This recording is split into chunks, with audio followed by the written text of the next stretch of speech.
Thank you very much for this very interesting presentation, a clear presentation on a difficult topic, really. I would like to give the floor to my colleague, my left side here, Professor Josiane Auvray-Fenke. She's a leading expert on the role of the European Parliament in external relations, and she's going to analyze the role of the European Parliament with regard to TTIP. So you have the floor, chère Josiane. Merci, Monsieur le Président, cher Marc. Avant de traiter mon sujet en français, vous m'excuserez, je voudrais tout d'abord présenter mes chaleureuses félicitations à Isabelle et à Cécile pour le montage scientifique du colloque. Et je voudrais leur adresser tous mes remerciements de m'avoir convié à cet événement scientifique qui est particulièrement stimulant et qui me donne l'occasion aussi de retrouver des amis qui me sont chers. Si l'issue des négociations sur le PTCI et ses éventuelles retombées demeure incertaine, on a assisté depuis le lancement du processus à un renforcement de la démocratisation de l'Union et à l'émergence au niveau européen d'une vision plus équilibrée de la mondialisation. Le Parlement européen a joué un rôle moteur dans cette double évolution. Son positionnement est le résultat d'une relation synergique entre, d'une part, son rapport aux citoyens de l'Union et, d'autre part, sa montée en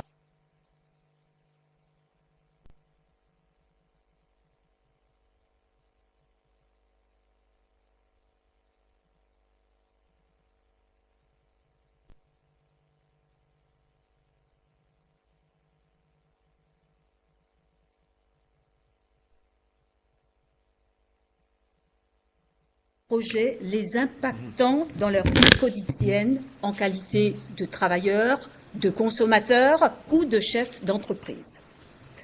Rappelons qu'à partir de 2013, le Parlement européen a été saisi de multiples pétitions ayant pour objet le PTCI.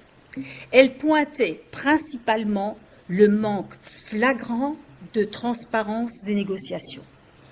En 2014, la médiatrice européenne, médiatrice parlementaire, rappelons-le, a ouvert 2 enquêtes d'initiative sur le même sujet, l'une concernant le Conseil, l'autre la Commission. En se posant en défenseur du droit à une bonne administration, dans le respect des principes d'ouverture et de transparence, le Parlement européen a agi non seulement pour le compte des citoyens de l'Union, mais également dans le but de renforcer ses propres prérogatives. C'est un coup double, à la clé une plus-value en termes de légitimité et de stratégie d'influence. Le Parlement ne veut pas que son pouvoir d'approbation soit réduit à un droit de veto. Pour répondre aux attentes des citoyens de l'Union et faire valoir son point de vue dans les négociations, son objectif premier consiste à influer sur la direction à prendre et à tirer éventuellement la sonnette d'alarme si les textes négociés ne lui semblent pas satisfaisants. L'option nucléaire retenue pour l'ACTA en 2012 n'est qu'un pis-aller. Le développement de cette stratégie d'influence est d'autant plus vital que le TPCI, qui comporte un volet réglementaire important, met aussi en jeu les pouvoirs du Parlement européen dans le cadre de la procédure législative. Si la majorité des députés européens s'est positionnée en faveur de la conclusion du PTCI, elle a choisi d'adopter une attitude de vigilance constructive. La stratégie d'influence développée dans le prolongement du contrôle politique est la résultante de la victoire remportée par le Parlement européen sur le terrain de la transparence et de l'ouverture grâce à la constitution d'un front commun représentant-représenté. Initiée à propos de la négociation sur le PTCI, elle apparaît aujourd'hui comme un acquis auquel il est fait référence pour la conclusion d'autres accords commerciaux de nouvelle génération. Nous verrons dans une première partie comment s'est faite l'instauration d'une stratégie d'influence en matière de négociation, comment le Parlement européen aussi s'est doté des outils nécessaires pour mener à bien cette stratégie d'influence. Et dans une deuxième partie, j'exposerai le positionnement du Parlement sur certaines questions de fond qui ont des enjeux en termes de démocratie, de transparence, de droits de l'homme et de prééminence du droit. Voyons tout d'abord l'instauration de la stratégie d'influence. Il faut savoir que le Parlement européen n'a pas attendu l'ouverture des négociations pour soulever la question de la transparence et de l'ouverture. Dans sa résolution du 23 octobre 2012, il soulignait déjà que l'objet ambitieux du PTCI ne saurait être atteint sans une dynamique influée à tous les niveaux de négociation. L'un des moteurs de cette dynamique pour le Parlement européen, c'est tout d'abord le dialogue ouvert et transparent associant les milieux d'affaires, et l'autre réside dans le dialogue des consommateurs et des PME. Le Parlement précise qu'à propos de ce dernier dialogue, il revêtira une importance particulière et devrait être ouvert et coordonné sans délai. Plus tard, dans sa résolution du 23 mai 2013, il rappelle sa place dans le jeu institutionnel en soulignant son droit à être immédiatement et pleinement informé par la Commission à toutes les étapes des négociations, avant et après les cycles de négociation.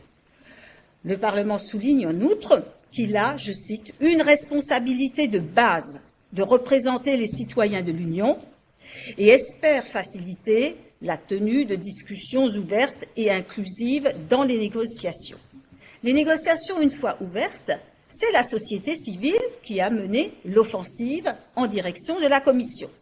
En janvier 2014, celle-ci ouvre une consultation publique et décide de s'adjoindre des services d'un groupe consultatif ad hoc. Le Parlement, sous l'impulsion de la société civile, du Parlement et de la médiatrice européenne, le Conseil s'est résolu en octobre 2014 à publier les directives de négociation. Quant à la Commission, elle a pris une décision sans précédent dans la pratique diplomatique en mettant en ligne, en janvier 2015, une série de textes présentant les propositions de textes juridiques de l'Union européenne pour les négociations. Toutefois, ces progrès ont été jugés insuffisants par le Parlement européen.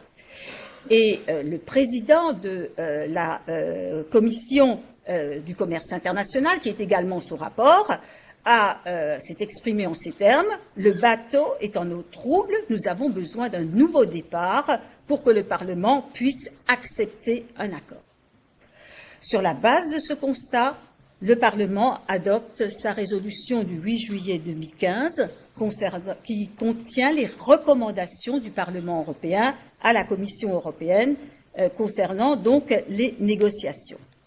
Après s'être doté de règles renforcées relatives au traitement des informations confidentielles en avril 2013, le Parlement européen a obtenu, à la faveur d'un accord cadre conclu avec la Commission en décembre 2015, que tous les députés, et plus seulement une trentaine de parlementaires, puissent accéder aux documents consolidés du PTCI, documents classifiés comme restreints à l'Union européenne. Le souci d'approfondir le contrôle démocratique des négociations relatives au PTCI a conduit le Parlement européen à se doter d'une boîte à outils où il pourra puiser lors de la mise en œuvre de la procédure de conclusion d'autres accords. Quels sont les moyens dont s'est doté le Parlement européen? En réalité, il y a deux sortes de moyens. Il y a les moyens qui sont circonscrits au système institutionnel de l'Union, et puis il y a les moyens de la coopération interparlementaire. S'agissant des moyens circonscrits au système institutionnel de l'Union, on en dénombre principalement 5. Je vais me contenter pour l'essentiel de les énumérer. Le premier moyen, c'est la détermination des lignes directrices et des intérêts offensifs par le Parlement européen. C'est en sorte un balisage qui est mis en place par le Parlement, qui porte à la fois sur la transparence et l'ouverture, mais aussi sur des questions de fond. Et sur ce point, le Parlement a balisé de façon extrêmement précise. Ensuite, c'est la mise en place d'un groupe de suivi. Le groupe de suivi sur le PTCI se compose du président de la Commission du commerce international, des rapporteurs fictifs, mais également des rapporteurs de 14 commissions du Parlement européen qui sont intéressées par les négociations sur le TPI. Et bien sûr, ce groupe de suivi est chargé, comme son nom l'indique, de suivre de très près les négociations et de récolter toutes les informations sur le déroulement des négociations. Troisième moyen, c'est l'examen à mi-parcours. L'examen à mi-parcours permet au Parlement européen d'évaluer les progrès des négociations. Le premier examen a eu lieu après 18 mois de négociations. Ensuite, ce sont les auditions et séminaires publics. Le Parlement européen organise très régulièrement des auditions et séminaires publics en présence d'experts, de parties prenantes dans différents domaines, mais également de représentants d'entreprises et de citoyens. Grâce à cette pratique de l'ouverture, les représentants sont directement confrontés aux préoccupations des représentés. Le dernier moyen, c'est la concrétisation de l'accès aux documents confidentiels des négociations. En effet, le Parlement européen s'est doté d'une salle de lecture sécurisée. Les députés pourront notamment prendre des notes écrites, utiliser les informations comme base pour leur action politique. Ils ne sont pas autorisés à partager ces documents publiquement, mais ils peuvent donc avoir un accès clair des progrès des négociations. Il faut savoir maintenant qu'il existe à côté de ces moyens également des moyens appuyés sur la coopération interparlementaire. En effet, la thématique de la transparence apparaît de façon récurrente dans les travaux de la COSAC. Le Parlement, la COSAC insiste sur le fait que les parlements nationaux et le Parlement européen doivent pouvoir examiner minutieusement les résultats des négociations à toutes les étapes. Et bien évidemment, ceci est d'autant plus important lorsque l'accord est appelé à être conclu sous la forme d'un accord mixte. Les négociations du PTCI sont également au menu des réunions du dialogue transatlantique des législateurs. Dans sa 70e réunion, qui a eu lieu en novembre 2016, les législateurs des deux rives de l'Atlantique ont exprimé leur attachement à un PTCI basé sur les valeurs démocratiques. Les conquêtes du Parlement européen en matière de transparence et d'ouverture dans les cas des négociations sur le PTCI se situent dans le prolongement du droit à l'information du Parlement européen tel qu'il a été explicité par la Cour, notamment dans son arrêt du 14 juin 2016. Dans sa résolution du 5 juillet 2016, le Parlement européen demande et insiste sur l'extension à toutes les négociations en cours et à venir des acquis en matière de transparence et d'ouverture. Au-delà de la négociation, le Parlement, dans cette même résolution, insiste sur le fait que la Commission a l'obligation de l'informer de ses activités concernant la mise en œuvre, la surveillance et le suivi des accords de commerce et d'investissement. À ce stade, il s'agit de parer à d'éventuels empiétements sur les compétences que le traité reconnaît au Parlement dans le cadre de la procédure législative et également de préserver l'intégrité de son contrôle en tant qu'autorité budgétaire. Un tournant semble bien avoir été pris, donc, s'agissant des modalités de négociation des relations avec les tiers comportant des enjeux majeurs pour les citoyens de l'Union, et c'est grâce au Parlement européen. Mais le Parlement ne s'est pas contenté de s'intéresser au contexte de l'accord. Il s'est également positionné sur toute une série de dispositions de fond, et notamment les dispositions de fond qu'il considère comme prioritaires en termes de démocratisation, en termes de transparence, en termes de respect des droits de l'homme ou de prééminence du droit. Ainsi, dans sa résolution du 8 juillet 2015, le Parlement souligne que le flux de commerce et d'investissement ne sont pas des fins en soi. Le bien-être des citoyens de l'Union, des travailleurs, des consommateurs, ainsi que l'élargissement des débouchés des entreprises, vecteurs de croissance et d'emploi, sont les critères de référence à suivre pour la conclusion d'un accord commercial. Et, ajoute-t-il, il convient d'envisager le PTCI comme un modèle de bon accord commercial. Partant de ces principes, le Parlement s'est positionné, c'est les trois exemples que je vais évoquer brièvement, s'est positionné sur la protection des investissements, d'abord. Il s'est positionné ensuite sur les normes environnementales, sociales et en matière de droits de l'homme. Et enfin, sur une question qui peut apparaître technique, mais qui est en relation avec la transparence, il s'agit des indications géographiques. S'agissant du positionnement sur les investissements, on en avait déjà parlé hier, donc je ne vais plus revenir dans le détail sur cette question, mais tout simplement, le Parlement a été saisi, là aussi, par la société civile et plus précisément par la Confédération européenne des syndicats, qui a exprimé ses craintes que le droit de l'État à réguler puisse être abusivement entamé par des mécanismes privés de règlement des différents investisseurs États, dont certaines dérives remettent en cause précisément leur légitimité.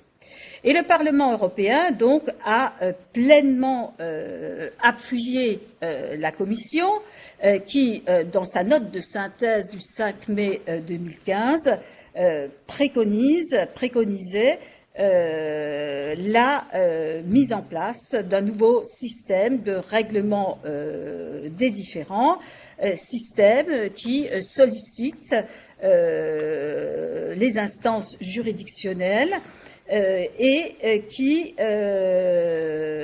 donc, un système qui est soumis aux principes et contrôles démocratiques, où les affaires donc, seront traitées dans la transparence par des juges professionnels, indépendants, nommés par les pouvoirs publics, en audience publique, et qui comportera un mécanisme d'appel.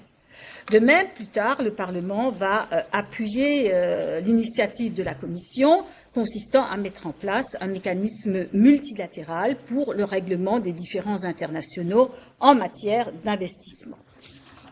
S'agissant du respect des normes environnementales, sociales ou en matière de droits de l'homme, la situation, on la connaît. Les États-Unis n'ont ratifié que 2 des 8 conventions fondamentales de l'Organisation internationale du travail. Ils n'ont pas signé la convention relative aux droits des enfants et cela, évidemment, soulève toute une série d'interrogations.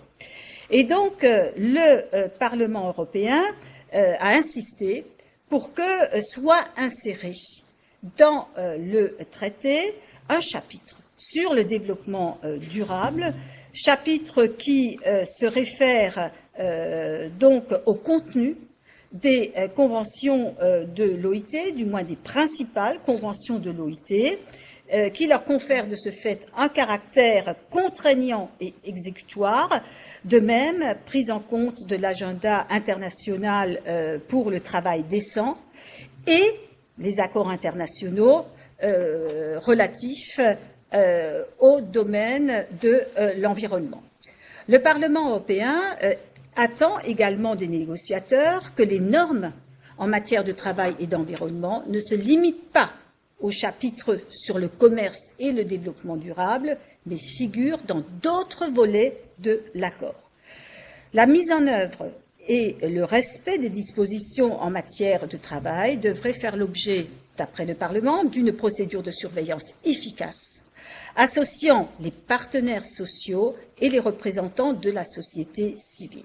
Dans sa résolution du 5 juillet 2016, le Parlement revient sur l'inclusion dans les accords commerciaux, dans tous les accords commerciaux, d'un mécanisme de mise en œuvre efficace des droits environnementaux et du travail pour lesquels la clause des droits de l'homme n'est pas applicable.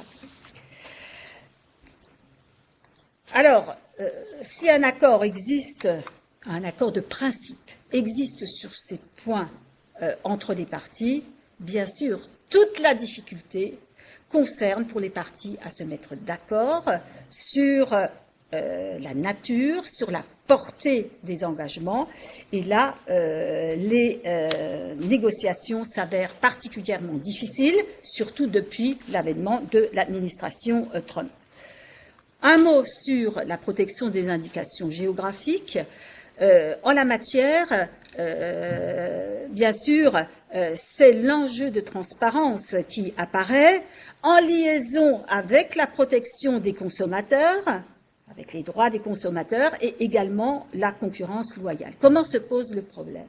Et je dirais, il y a un problème du fait que l'Union européenne et les États-Unis n'appréhendent pas du tout de la même façon les indications géographiques. Dans l'Union européenne, les indications géographiques obéissent à des cahiers de charges stricts et font l'objet de contrôles extrêmement resserrés. Aux États-Unis, les indications d'origine, les indications géographiques, sont considérées tout simplement comme des noms communs et peuvent être utilisées sans aucune restriction.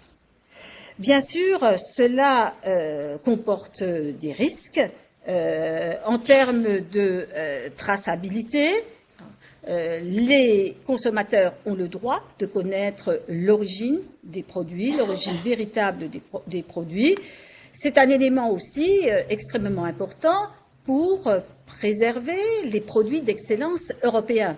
Et donc, là, ce sont des enjeux commerciaux aussi importants qui sont en jeu. Le Parlement demande effectivement à la Commission de faire en sorte que la protection dont bénéficient les indications géographiques, que cette protection ne soit pas laminée par les accords commerciaux et dans une résolution qui vise spécifiquement alors les indications d'origine, résolution du 12 mai 2016, le Parlement demande à la Commission à veiller à ce qu'aucune réglementation en matière de mention du pays d'origine actuellement en vigueur ne sorte affaiblie des négociations commerciales en cours, telles que celles concernant le PTCI, et à ce que le droit de proposer de nouvelles réglementations en matière d'indication d'origine ne soit pas compromise à l'avenir pour des produits alimentaires qui, pour l'heure, ne bénéficieraient pas de cette protection. Donc là, c'est un point, bien sûr, de discussion et d'après les documents qui nous sont accessibles, j'ai pu constater qu'on était bien loin d'un accord. En conclusion, juste un mot.